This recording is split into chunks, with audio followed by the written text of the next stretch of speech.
of the Upper East Side and partner in Grover and Fensterstock Attorneys at Law. What's up, everybody? So pumped to be here. Beautiful day in New York City. Spring's in the air and baseball's around the corner. All right. And we also have handsome Rob, also from the Upper East Side, and voted the sexiest man east of Central Park. Yes, I was the only one that got but to not vote by on his that. wife. I was very much inclined to give myself the top notch. And last but certainly not least, the incomparable Leonardo Really, from Manhattan. Hey, happy to be here and happy to be on this show, and also happy to be the host of the nation's #1 motorcycle safety podcast called Arrive Alive. So, guys, we are delighted to have you back on the program and helping our listeners with a preview of the 2023 Major League Baseball season, as you guys are so brilliant at baseball. And you can comment if you wish. Happy to be here. Yes, very happy to be here. Here, of course, being my home. So, first question our listeners will insist we ask, what happened to the Mets in 2022? Most of the season, you led the division. In fact, you were ahead by 10 or 11 games. But they started falling apart in September, and Atlanta ended up winning the division. But you still had your second best record in franchise history, 101-61, the second most season wins in your franchise history. So who wants to comment on that first? I could jump in here. Sure, absolutely. So good question, except it's completely wrong. And a lot of people have asked that question. It's out there. Did the Mets collapse? What went wrong? But in actuality, the Mets did not collapse. The Mets actually played well. They played 600 ball in August and September. So the reason the Braves caught them is not because the Mets didn't play well. The Braves were playing out of this world. That's what it was. The Mets would win 2 out of 3. That's good. But the Braves would sweep whoever they were playing. So it was really a product of the Braves being amazing, more so than the Mets not playing well. So it's sort of like the Incredible Hulk versus Superman. Even though they're both really good, Superman's going to win in the end, and the Braves were Superman this time. That's pretty much what it was. Yes. Yeah. I think a lot of people like to say the Mets choked. I don't agree with that at all. Like to DGrover's point, they played unbelievably well, and the Braves played better. The Mets did, if you want to think of it as a race around the track, the Mets kept up a phenomenal pace, but much like in a horse race, for example, where at the very last minute, the horse in second place just gets a sprint and comes in ahead of the team that was previously, or the horse that was previously ahead of them.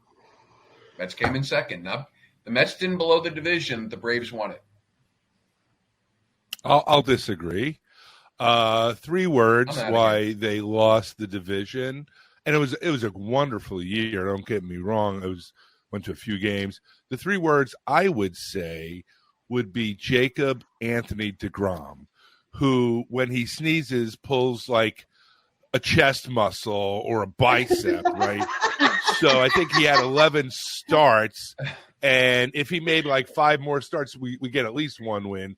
So he is the reason why we lost the division in an otherwise very successful season, and that's my feeling. Well, can I just actually contradict sort of what I already said? Sure. Yes, the Braves were amazing, better than the Mets. The Mets had to win 1 game at that last 3-game series against the Braves to win the division.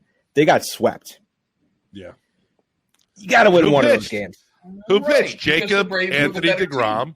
Who actually didn't pitch that badly. It was actually Max Scherzer's buddy, and who was hurt. And then Bassett got rocked. So bottom line is you got to win one of those games. You got to win one of those games and win the division. Yeah. You do. You're right. They didn't. The Braves were the better team.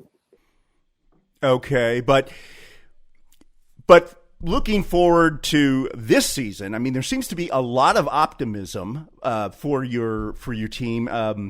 I went to a website called Just Baseball, And it says, this is a quote, the New York Mets enter the 2023 season with a star-studded roster and lofty expectations as owner Steve Cohen continues to go all in to win now.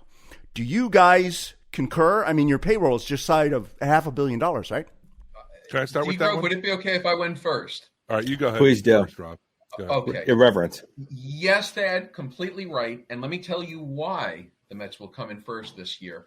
Because they have the best relief pitcher in baseball. And I know, wait a minute. Hang on.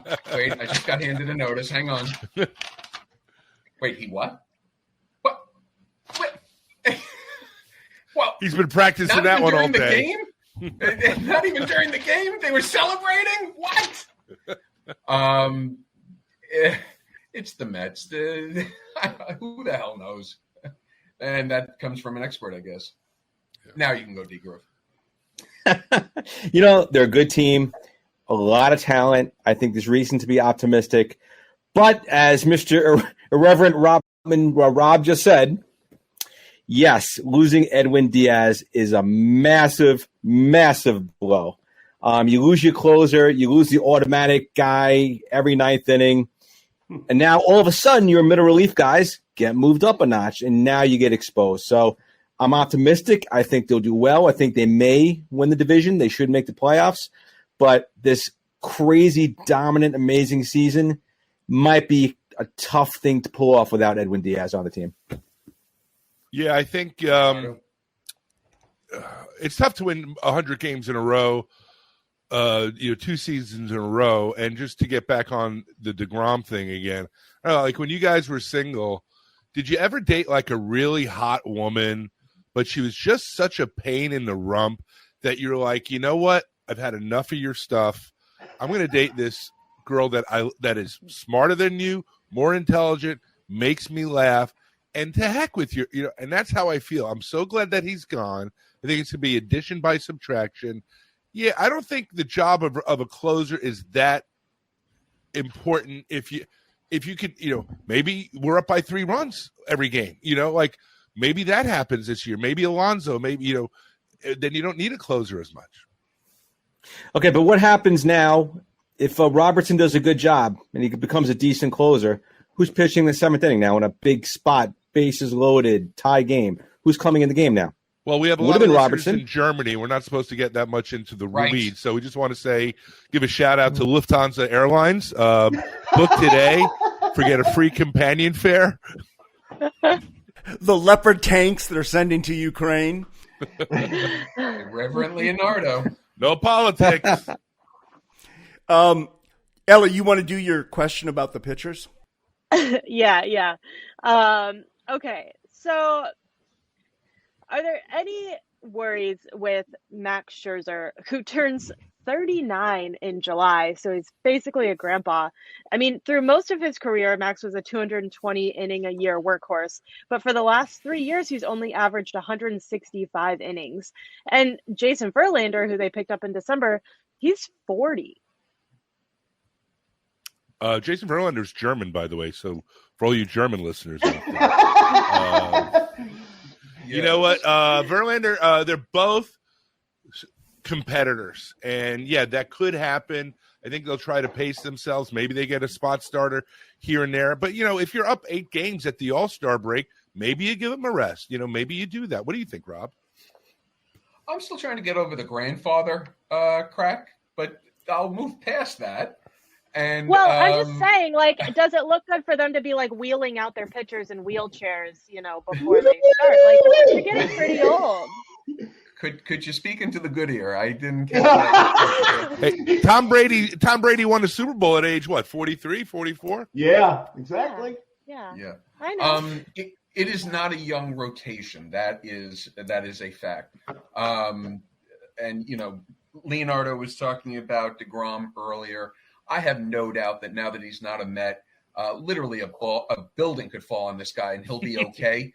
Much like I'll go a little irreverent here. If anybody remembers Moonraker, a James Bond movie, and Jaws falls out of an airplane without a parachute. He gets up, he brushes himself off, he's okay. That is the way now that Jacob deGrom is not a Met, he will roll forward. I think Verlander got hit twice today, actually, comebackers to the mound on the legs. That's just amazing. I wouldn't be surprised if he's out for the year. But it is an old team, but we'll have to see. These two guys are veterans. Max Scherzer is not getting any younger. That is a fact. And he kind of wasn't there at the end of last year. He was out. DGrover, keep me honest. I think he was on the DL twice, the IL twice last year. Because, he's getting older. So it's a question mark for sure. And he came back hurt. So quickly, little known fact about me. When I was born, my grandmother was 40 years old. So, Ellie, your grandparent comment about Max Scherzer, not so crazy. Not so crazy. Yeah, it is possible. And I think, we're going to touch on this a little bit later, but I just see here, how they made the bases larger. I think that's because then they're easier for those old eyes to see. We're being much more inclusive. I never thought about that one. There you go. Carrying the binoculars while they're running the bases. They're going to start putting Braille on them, like first base, and that way, all the old blind grandpa pitchers and batters can see them. Well, Rob has left. Now Verlander just bought a place about a block from me. So when I see him, I'll mention your comments, see what he thinks about it. Okay, good. But the people in our neighborhood are a little more excited by seeing Kate Upton than Verlander, but that's a whole nother story. Yeah. The other thing, just on the subject of the Mets, so do the Mets make a profit with a payroll that large? I mean, because New York is the top market in the United States, but you do have another ball club that some people have heard of. What other ball club? I'm not familiar. We don't talk about them. Do not say that name. Okay, please. We don't talk about these people there. The Mets are okay. A, the Mets are not making a profit. B, when their owner's worth $16 billion, he doesn't give a damn. Okay.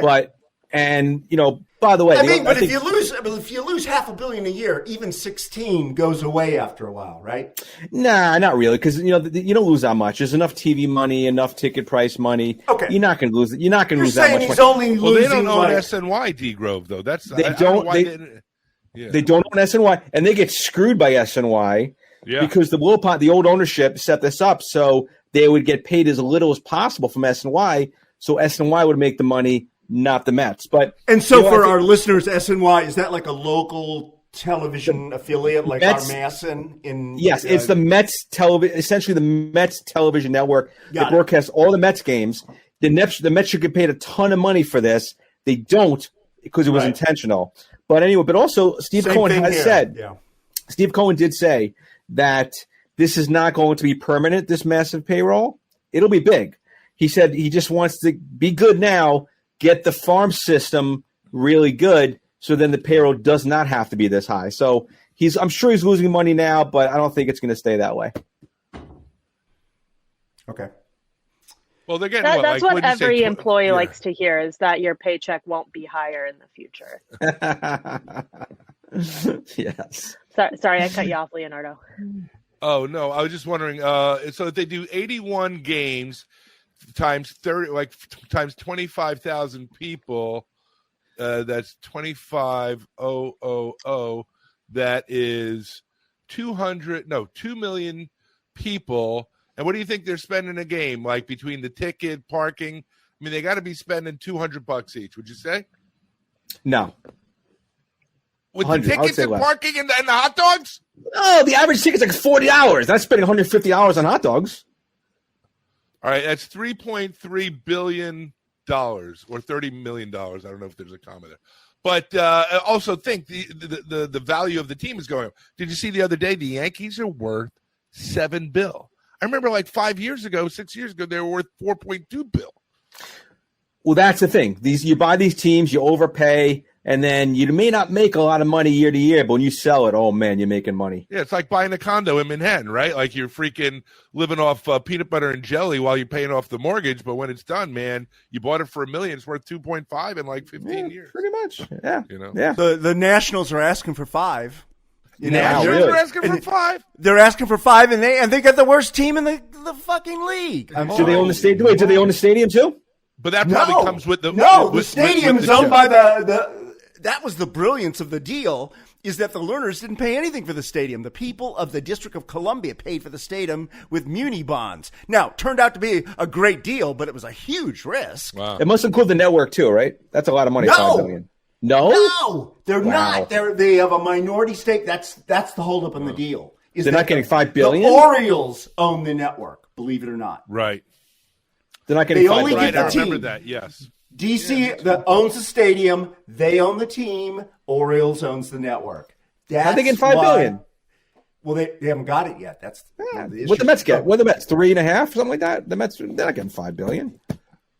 Well, they haven't sold it, so I think nice stadium and all. The owner died, and I think everything's like kind of like really in a.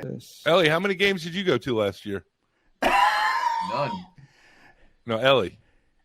I know. me? I'm going to guess Yeah. none. No, I went to Okay. some local games, but nothing like MLB or farm team. Okay. Oh, are there farm teams in Alaska?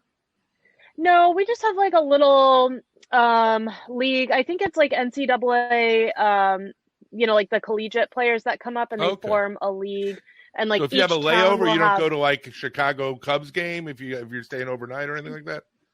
I have, yeah, but last summer I did primarily Fairbanks trips. Oh, okay. So I really didn't go to. I mean, they don't have a team either. So So they must love your I work went- and they're giving you all the, What, Anchorage the to hard Fairbanks? assignments.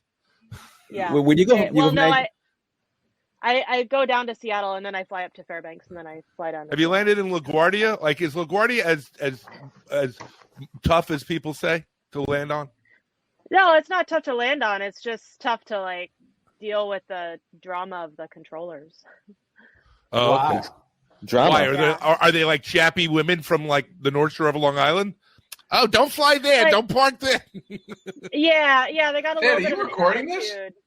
Yes, I am. Oh, I thought we were waiting for You've DGrover. already lost the Germans. I don't know. The He Germans are can't out. get a word in The Germans edgewise. are like, oh I my thought we were God, waiting what are for they DGrover. talking No, about? and we don't a farm team in Alaska.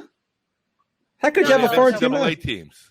How would you do? We need our player now. He'll be here in 3 days. You can't really do that. Well, what about? I mean, why can't the Mariners have a farm team in Alaska? That's got to be half their market. But who would the farm team play? Yeah, good point. I mean, come on, like a player being there in 3 days. It's not like they're putting them on a The dog sled. Moscow. I mean, we have flights every hour down to Seattle. Well, it's in the, what if they, Moscow well, East Coast. cosmonauts. Yeah, but who are they playing? They got to play somebody. Yeah, They don't have yeah, a and farm that's team why in we just Alaska. They this have little college teams. She said. temporary. Well, that They have makes Yeah. college teams, D. They don't have a farm team Yeah. there. Well, you asked. Are there's a we farm rolling team. here? Yeah, we're rolling. Why Can don't somebody we wake do Rob that? up? Rob, Yeah, no, we've already lost our take your audience, so why should I take your 3-hour energy shot. Why, the Germans are gone. The Germans figured it out a while ago. No, I gotta- it's all Army guys from Manhattan. That's at Frankfurt and Munich at the base. Hey there, if you ride a motorcycle or have a friend or loved one who rides, there's a podcast for you. It's called the Arrive Alive Podcast, and I started it over 3 years ago when I was involved in a crash with an SUV that ran a red light. Now, on the podcast, we have safety tips and talks with motorcycle instructors and authors and actors and people who love riding and who share their strategies for being safe. You can find the Arrive Alive podcast on all your favorite podcast platforms from Apple and Spotify and Amazon Alexa, and also at arrivealivepodcast.com. Can we talk about the rules? Can we stick to the script here? Yeah, let's do that. Yeah. Okay, so let's talk about some of these new rules, guys, which I know you guys are going to be experts at. The foremost of which is the pitch clock. Now, I recall, even going back years, I mean, it's been discussed, and now it is finally here. First of all, and maybe DGrover, as an attorney, maybe you want to answer this. First of all, what is it? What are the desired benefits, and what have we learned about the consequences of it throughout spring training? So basically, it's 15 seconds, right? The pitcher has to pitch within 15 seconds if there's nobody on base, 20 seconds if there's runners on base, and the batter, as I understand it, has to get into the batter's box with 8 seconds left on the pitch clock, and there'll be a pitch clock behind home plate, pitch clock, and so the batter could see in the outfield. There's some whole setup in every stadium that's going to have it. And I guess the whole point is, well, let's try to appeal to the millennials and the generation whatever who can't sit down and watch a ball game. They need bam, bam, bam, bam, action, hit. They want to watch basketball. They want to watch hit, run, hit, run. They can't deal with a pitch sequence. They don't have 5 hours of leisure consecutively. Don't. Right? No, but they can't because they have to go back to TikTok. They can't spend the whole time on a ball game. It's unbelievable. TikTok so they're trying to turn. They're trying to turn baseball into basketball, and that's not let the what it's meant to be. Comment. She's the target audience. As the millennial of this conversation, I personally don't agree. Yeah, the granddaughter of this conversation. I would like to say that I personally, and this is completely anecdotal, I like how long baseball games are because I just like to sit out there and like not pay attention. And maybe it's because I have like a low IQ or something, but I like to not have to be focused all the time. Like if I go to a hockey game, I am exhausted by the end of that. And I just sat there and watched it. I didn't even play. But like baseball is great because you can just like drink your beer, drink another beer. I know, but I hate that they cut you off at the 7th inning. That's a drag. Yeah. Okay, Sure. So maybe they should have only reinstated the pitch clock for after the 7th inning. Because then that's when everybody's ready to go. Yeah. You're like, all right. Ellie, I think you're the exception. You're a what'd you say? You're Generation X, but you're really a baby boomer. I mean, this is like you have this really old style baseball opinion. That's what people should have. You're not like the other people in your generation who need constant action, can't sit still, have ADD. It's not a good thing. Fair enough. Okay. Yeah.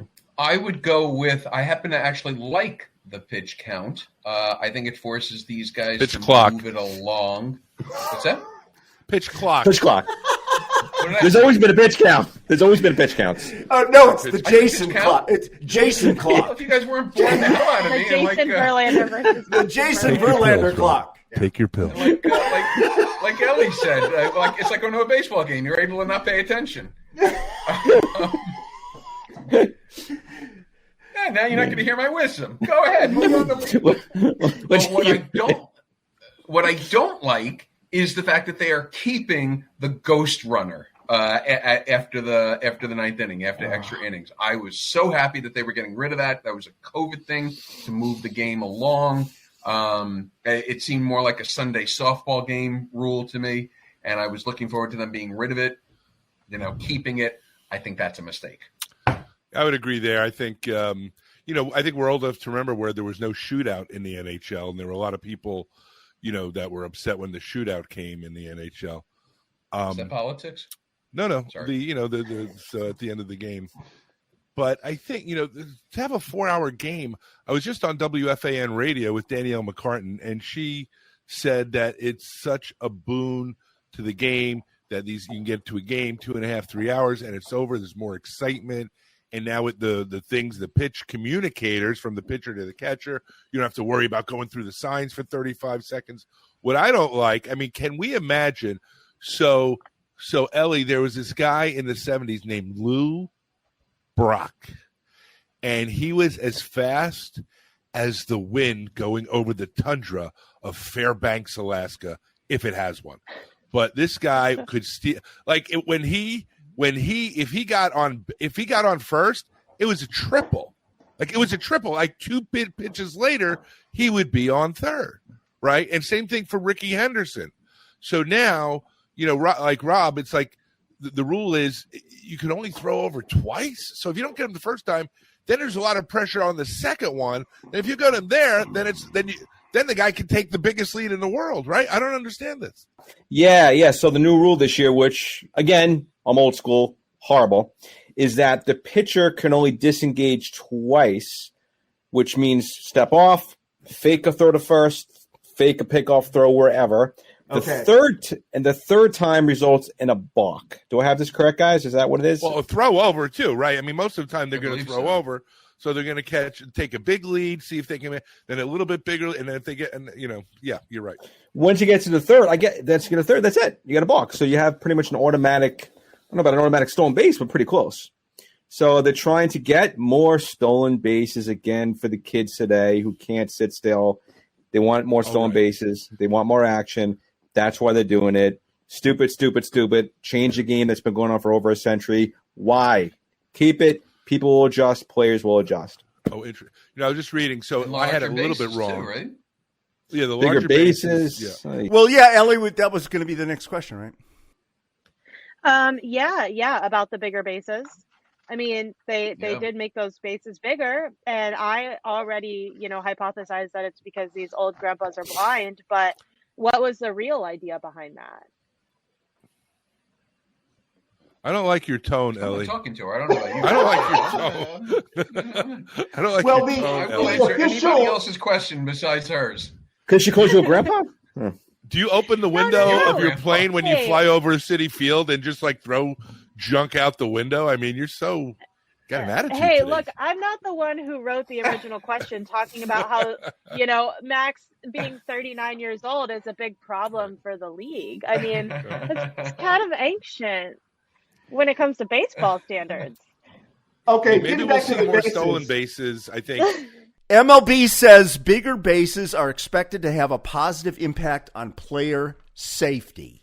Based on using them in the minor leagues in the last season, they saw a significant increase, or rather decrease, in guys getting shafted by somebody sliding into a base and getting their ankle broken. You know who's getting shafted? Edwin Diaz doing a freaking celebration. They should outlaw celebrations before the start of the season, and that's how these guys are getting shafted. Our season is halfway in the tank because of that. You mean in spring training? I don't know how, but I so thought that was going to be a pitch for Arrive Alive. No, I didn't think so. I was going to be Alive. So that to your point, to your point, they're trying to stop collisions, mostly at first base. I think that's kind of the point. But they're also trying to again increase stolen bases. Right, 3 inches each way makes a difference.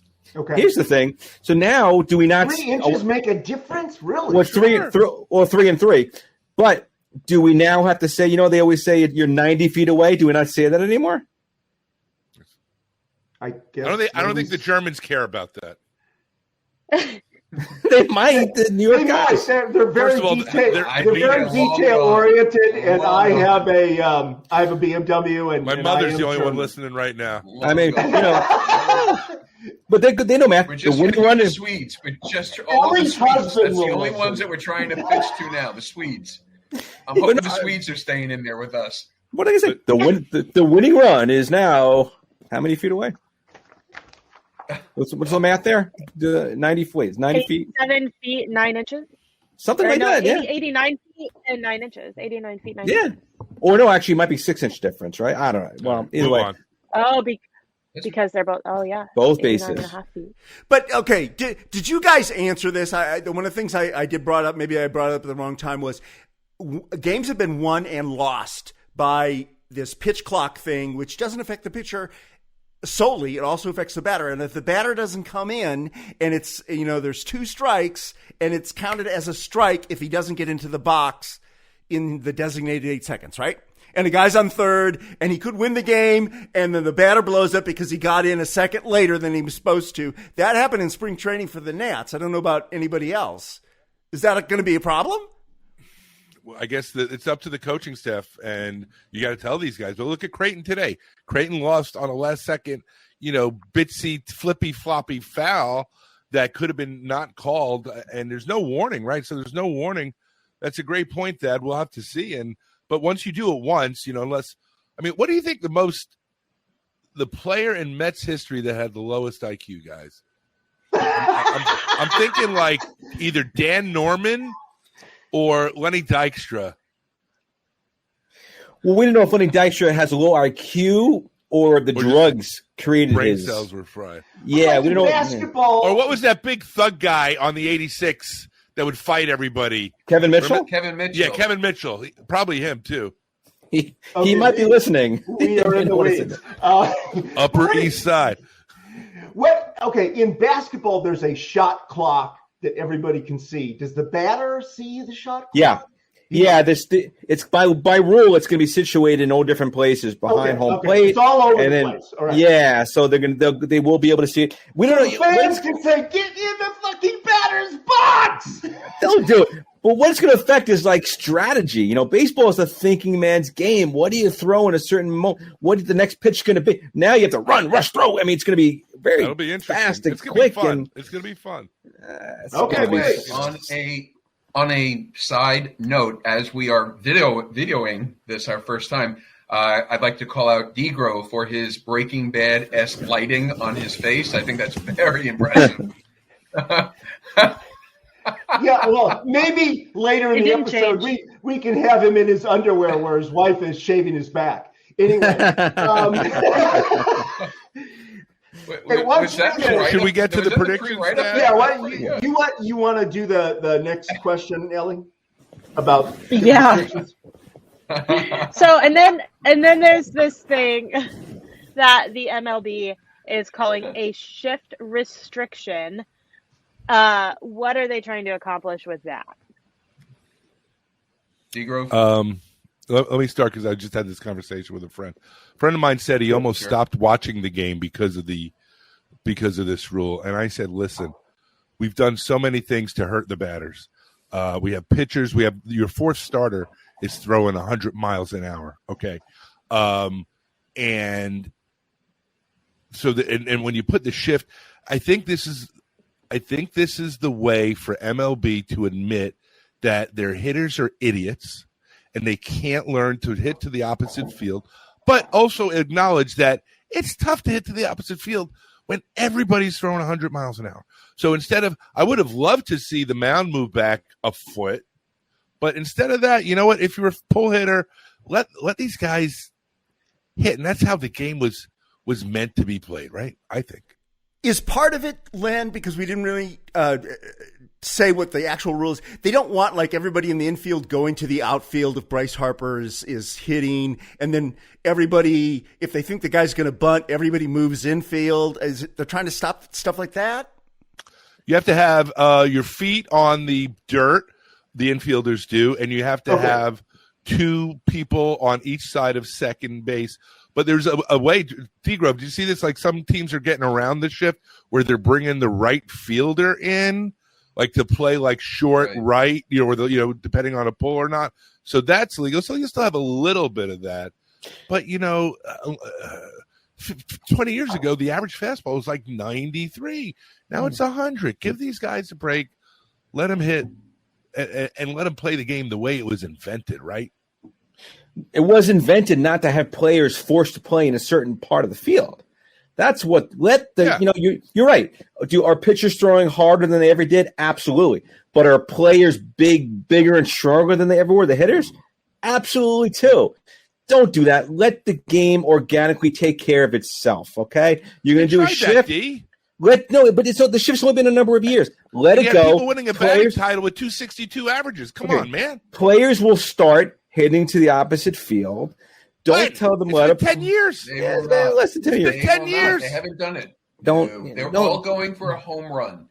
There are more home runs now. Should we make the outfield fence 500 feet now? I mean, just let things go. Let the chips fall as they may. Let the players take care of themselves. Don't make these silly rules. You have to stand where you have to stand. Glad you're not running for city council. But he did reel off a nice little plethora of cliches. That was impressive. 3 for 3. Don't fire till you see the whites in All their right, we eyes. got 4 minutes. We had a dead ball era. We got past it. Baseball always gets past these little trends. We do. We don't have to change the rules for it. Okay. So, Ellie, why don't you take the next one? All right. So are there any other changes, official or unofficial, that fans might want to be aware of going into this 2020? Yeah, I think Citi Field should have motorcycle parking. Because if you go to Jones Beach, they have motorcycle parking, and other than that, and I run a group that has 2,000 motorcyclists in the New York City area. We want to go to Citi Field. We don't want to pay, as Dave said, $25 for a ticket and $40 to park our motorcycle when half of the guys that we ride with have electric motorcycles, the new ones that are out now. But other than that, you're saying you have to park in a car spot. Is that what you're saying? Yeah, they don't even have assigned motorcycle, but they could make assigned motorcycle parking like Jones Beach does, like the Meadowlands they do in our park. They have motorcycle parking, and they have like a lot of people, since I have bicycle parking because, it's a really small city. It's 9 square miles. Yeah. Which is wonderful. It's actually a separate part of National Stadium with a guard at the front. True or false, Rob? You have walked from your apartment to Citi Field. True. Thank you. And the mileage is about 11 miles? 14 miles. 14 miles. And did you walk home? I did not. Okay. Pussy. So the Germans can look that up on Google Maps. Okay, guys, so let's zoom out. Let's zoom out a little, and I just want to talk to you in general about the health of the sport because we have gotten together now for this is our third year that we've talked about baseball. After that contentious collective bargaining negotiation last year, both sides succeeded in avoiding a shortened season, even though it was very, very contentious. But unlike the 1994 strike, where there was a giant backlash that had huge consequences, have the fans forgiven the players and the owners? Is it just swept under the rug at this point? Completely. Until you just asked the question, I almost forgot about last year. I know, me too. That's my answer. That's my answer. Okay. Because they played the whole They played the whole season. Yeah. Now, I don't pay attention to anything, so that's not shocking. But yes, I completely forgot about the strike. Okay. Because they played a full season. They played 162 games. Right. Now, Ellie, if the Starbucks workers at the airports where you go to were on strike, would that make you cry? No, that would be awesome. Okay. She's got an attitude. Who's her understudy? Who's her understudy? Because I think we got to look at that seriously. I spend so much money on Starbucks that if they all closed, that would be really fantastic for my overall financial well-being. Well, is the coffee on the airplane that bad? In your house or something, or have a baby or whatever, buy a Tesla. Just lost the Colombians. The Colombians are no longer listening. Click. The Colombians are out. Just lost the Colombians. Okay, next question is you, Ellie. Okay. Let's see. All right. So as a millennial asking non-millennials who are also baseball fans, my question is the game moving in the right direction? Because they're making these changes that they believe will make the games more watchable. And they're also, they also seem to be paying more attention to marketing, which is new. And I actually heard about the World Baseball Classic in mainstream media. So if you had to give the Major League Baseball a letter grade from A to F, what would it be? Why don't we let DGrover, since his lighting is now shifted into the Godfather, why don't we let him? I know. Maybe you need to open your window, DGrover. I don't know. Irreverence. So I got to tell you, as much as I hate all the new rules, as much as, the World Baseball Classic pissed me off really because of Edwin Diaz getting injured. Oh, yeah. From a marketing perspective, they're probably doing a good job. They probably do deserve maybe a B or whatever. Just the fact that in the World Baseball Classic ended, right, with Ohtani facing Trout. You could not have wrote that script any better. Yep. Right. It was almost. I almost think it was scripted actually because it was almost too perfect. It was too perfect. Yeah. So yeah, people got into the more baseball classic somehow this year, and I'm sure maybe all these crazy rules, maybe all these young millennials will start liking baseball more. And as I hate it, but they're probably doing a good job with their marketing. Okay, so DGrover is B+. Is that what you said? Yes. I'm writing this down. Okay. How about you guys? Yeah, I would go with that. I think the state of baseball is in great shape. DGrover for the first time ever is not only going to the Met home opener here at Shea Stadium, 26 years in a row. 26 years in a row. But he's actually going in Miami to the Mets home to the Mets Marlins home opener. The Mets actual opening day away. Right. Yeah. And I'll, be traveling this year, and I'll try to stop off at any ballparks like Pittsburgh or St. Louis So I think the state of the game is actually in good shape. I would agree, except the World Baseball Classic, because the fact that Diaz got injured and these players that are worth so much money, 3 words, no one cares. A year from now, nobody's going to remember who won that game, the World Baseball Classic, played another time or something, because the fact that our season is down, could be down the toilet. I don't think it necessarily is. But Bud Selig was probably the worst commissioner of any sport, including the Syosset Pee Wee Football League on Long Island, probably in the history of any sport. So I think this guy, what's his name? Did I say Manfred? I meant to say no. Selig was the worst. Manfred's pretty good. You said Bud Selig from the 90s. Yeah, well, Bud Selig just retired a few years ago. Worse than pitch count. Yeah, worse than pitch count. Bud Selig retired in 2015. He was there for dumber than 20 pitch years. count. But Leonardo, you're a professional marketer. You've worked for Fortune 500 companies, and I've been hearing my whole life that, they're always comparing the MLB to the NFL, and they're like, NFL knows how to market. They are the most brilliant marketers. Like, they take draft day and they turn it into an entire week.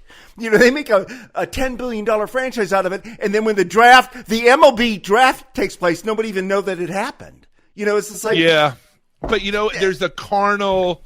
attraction of NFL, right? These guys, the sad thing is that nobody cares that when these guys turn 38, they barely can walk. They might have that brain injury thing, right? Baseball guys no, it's true. It's true. Baseball guys, he couldn't remember what it's called, by the way. Yeah. PFT syndrome or whatever. So it's the grandpa's in the wheelchair, as Ellie said. Yeah, remember it affects your memory. Uncle, what's his name, told me about that. But I'm not sure I buy that, because if people are attracted to the carnage of the NFL, then why did the MLB make all these rules to get rid of the collisions that happen at first base? Oh, it's like apples. It's like comparing a Cessna to like a jumbo 747. It's apples and oranges. It's so little collisions every once in a while. There's more collisions in one game of an NFL game than in the whole season of a major league game, and that's the honest truth. Well, Captain, right, but if you knock out Bryce Harper for the rest of the season because he crashed into the guy at first base, then from the perspective of the fans and the coaches, they're like, shit. Injuries are bad for the sport. Yeah, injuries are bad for the sports. You can't have that. Even in the NFL, you talk about the NFL, quarterbacks who are the stars of the league, they can't get hit anymore.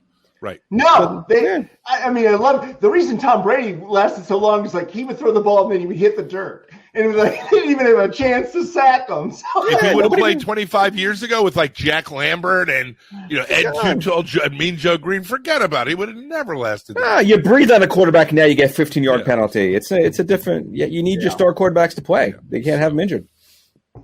Hey, Dave, quick timing question. When we can no longer see DGrover, is the show over? Well, I think it's like what you said. It's still light out over here. I don't know what. First scene of The Godfather. David, we just need you stroking a white cat. Hey, can we wrap it up, though? Captain, can you approach take us on the landing approach here, Captain? Okay, so that's for the British fans. Oh, it's now the she James left. Bond British fans. Okay, we're wrapping this thing up, guys. Believe it or not. So, last question. So, let's get out of the NL East. I think you already said you're expecting the Mets are going to take it. What team should we keep our eyes on in the NL and the AL? And do any of you want to hazard a guess at who will be in the World Series this year? Well, those Anchorage Argonauts are looking pretty fine this year. The Iditarod Huskies. Yeah, I hate to say it. So I hate Brussels sprouts, and I hate the Houston Astros, and I hate the Houston Astros. But they got such a great team. I think it's going to be them again. What do you think, DGrover? I think we're going to have something different this year. I think you're going to have the first ever championship for the San Diego Padres. How about that? That guy came back, right? The guy that was suspended. What's his name? He's coming back. Tatis? Yeah. I don't know when he's coming back, but he's coming back. He got suspended for 80 games, but I think it was like this. Yeah. And they're a good team. I'm going to pull us back into the NL East, and I'm going to say that I think the team to watch, and maybe the team to beat, is the Philadelphia Phillies. They did a heck of a lot to improve themselves in the offseason. What's his name? Just went down with an ACL. Yeah, right. Hoskins. Oh, wow. But they were in third place last year. But they made a nice run, too, and they got a great – they got a good manager. Bryce Harper had a great year, right? Last year. He had a pretty good World Series. The Mets were not. Can anybody name who won the NL MVP off the top of your head? Who won the what? Who won the NL MVP last year? Who won the MVP last year? How do we not know that? Someone on the Braves, right? I don't know. Wait a minute. While you think of that, DGrover and I were in Philadelphia Paul Goldschmidt, St. Louis. Okay, there you go. Oh, okay. Yeah. DGrover, when were we there? September, watching the Phillies Mets? Yeah. Yep. September? And we were talking to the Phillies fans there, and at the time the Mets were in first, the Phillies were in third, and we were being very very nice to the Philly fans there. We were like, oh, you know what, you guys look at them next year. You guys had a great season, nothing to hang your head about. And Mets went home. Phillies made it to the World Series. Once you make the playoffs, anything could happen. And like I said, like Rob H. was saying, I'll be down in Miami for opening day. I'm going to wear my Mets gear. I think it's safe in Miami because I think you have a big Met contingent there. I'm sure it'll be maybe half Met fans. So as there is here. Now that the fans can sort of see you, if they come up for an autograph, you're okay with that? You'll sign, or you're a little bit standoffish? It depends how creepy the person is, but yeah, for the most part, yes, I'll be doing it. Okay, I'll be happy. Right, good. I'll be wearing my Scandal Sheet T-shirt as well. So yeah, I got to get those out. Okay.